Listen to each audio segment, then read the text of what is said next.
بسم اللہ الرحمن الرحیم۔ ناظرین، اصحاب کہف کی تیسری قسط آپ کی خدمت میں حاضر ہے۔ امید کرتے ہیں کہ آپ کو پسند آئے گی۔ اگر پسند آئے چینل کو سبسکرائب، ویڈیو کو لائک اور کمنٹس میں اپنی رائے کا اظہار ضرور کیجیے گا۔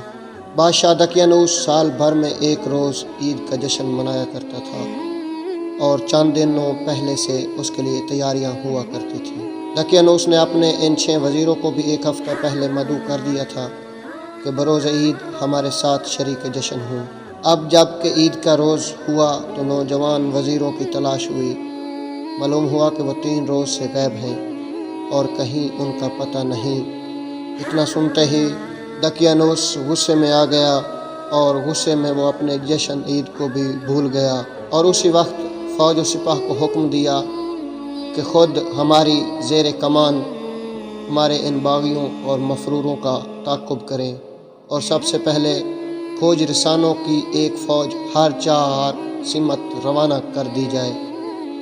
چنانچہ اس وقت سینکڑوں فوجی شہر افسوس کے چاروں طرف پھیل گئے اور نہایت گہری تلاش شروع ہو گئی، اور خود دقیانوس بھی اپنی فوج کو لے کر شہر افسوس سے نکل کھڑا ہوا اور سخت غیظ میں بھرا ہوا 4 طرف گھوڑے سواروں اور پیادوں کو دوڑا رہا ہے کہ کسی سمت ان کا کھوج معلوم ہوتا ہو تو ہمیں جلد خبر دیں۔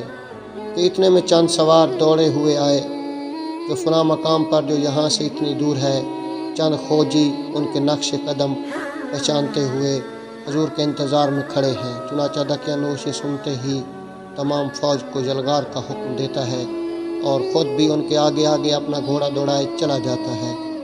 بس جب اس مقام پر پہنچا کہ جہاں کھوجی ان 6 نوجوانوں کے نقش قدم پائے ہوئے دقیانوس کے انتظار میں کھڑے ہوئے تھے، اور یہ وہ جگہ ہے جہاں ان 6 گھوڑوں سواروں کو صبح ہوئی تھی اور وہ عشق مولا میں گھوڑے سے اترے تھے، بس انہی کے نقش قدم سے یہ کھوج چلتا ہے، اور اب یہ کھوجی دقیانوس اور فوج سپاہ کو لے کر روانہ ہوتے ہیں اور ان مبارک نفوس کے نقش اقدام پر جلغار کیے چلے جاتے ہیں۔ آخر چلتے چلتے وہی پہاڑ آ جاتا ہے جس کا نام انجلس ہے، اور اب ادھر بوجہ خرتگی پہاڑ کے نقش قدم غائب ہو جاتے ہیں۔ ادھر دقیانوس چلا کر فوج سپاہ کو حکم کر دیتا ہے کہ تمام افواج منجلس یعنی انجلس پہاڑ پر چڑھ کر منتشر ہو جائیں اور ہر 4 سمت بعجلت تلاش کریں کہ ان جانب کے دشمن کہاں چھپے ہیں۔ چنانچہ تمام فوج پہاڑ پر چڑھ کر پھیل جاتی ہے، اور بہت جلدی ایک دستہ فوج ان ڈر راہ والا شان کے قصر وزرات یعنی اس در غار پر جا کھڑا ہوتا ہے کہ جہاں جہاں بھر کے پیارے ابھی ابھی سکھ کی نیند سوئے ہیں۔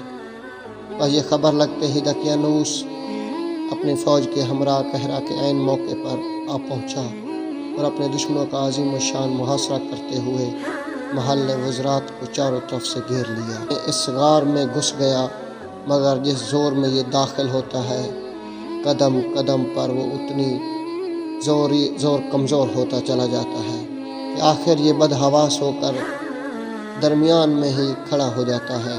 القصہ دقیانوس نہایت سہما ہوا دیکھ رہا ہے کہ 6 میرے وزیر آنکھیں کھولے ہوئے لیٹے ہیں، اور 7واں ایک اجنبی نوجوان بھی وہاں آنکھیں کھولے ہوئے لیٹا ہے، جن کی دہشت اور رعب و دبدبا سے دقیانوس کا پیتا پانی پانی ہو جاتا ہے اور قریب ہے کہ اس کی جان نکل جائے۔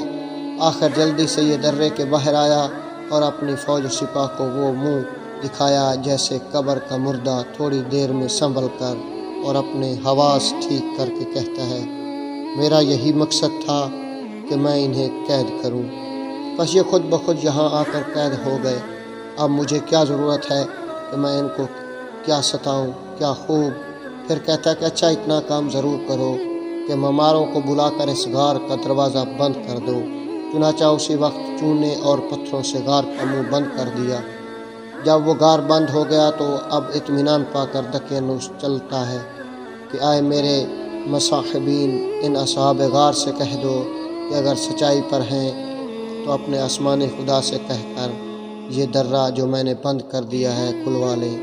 اس کے بعد صاحب روضۃ الصفا لکھتے ہیں کہ دقیانوس کا خزانچی جو اس وقت وہاں موجود تھا، اس کے دل میں خالق رب السماوات نے الہام کیا، حسب نصب اور عمر اور یوم فراری، شہر افسوس اور ایک اجنبی نوجوان اور ایک کتا، سب کے حالات مع شکل و شمائل کے منقوش کر کے در غار پر اس طرح لوح کو لٹکا دیا کہ ان کی یادگار باقی رہے۔ تو ناظرین، امید کرتے ہیں کہ آپ کو تیسری قسط پسند آئے گی۔ اگر پسند آئے تو چینل کو سبسکرائب، ویڈیو کو لائک ضرور کر دینا، اور اب کمنٹس میں اپنی رائے کا اظہار ضرور کرنا تاکہ ہماری حوصلہ افزائی ہو۔